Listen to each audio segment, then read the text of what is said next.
না, ভোটের আগে বলছিল সবাইকে দিবে। লক্ষ্মী ভান্ডারে এরকম ঝামেলা হয় না, আমরা সবাই টাকা পাইছি। এখন কেন ঝামেলা হবে? সরকার তো আমাদের ট্যাক্সের টাকা নিয়ে আমাদেরকে দিবে। যাদের টাকার দরকার নাই, গাড়ি বাড়ি সব আছে, তাদেরই টাকা ঢুকছে, কিন্তু আমরা লোকের বাড়িতে কাজ করে খাই, দিন মজুরি, আমাদের টাকা ঢুকে নাই। হ্যাঁ, আমাদের পয়সা করে কিচ্ছু নাই।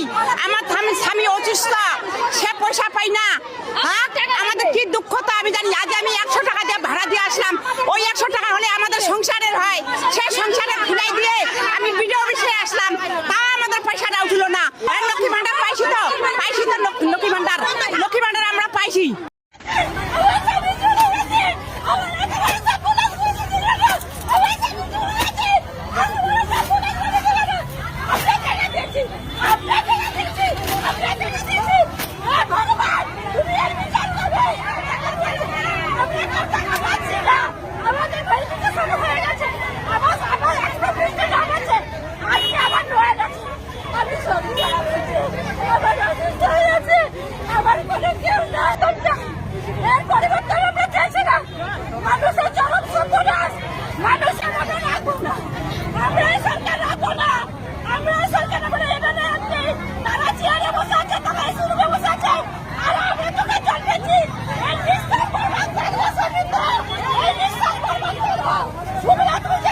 যারা আমাদের ভোট দেননি, জীবনে দেবেন না, তারা ওই রাস্তায় চিৎকার করুন আর গড়াগড়ি খান, কোনো লাভ হবে না। এই সরকার মাথা নিচু করার সরকার নয়।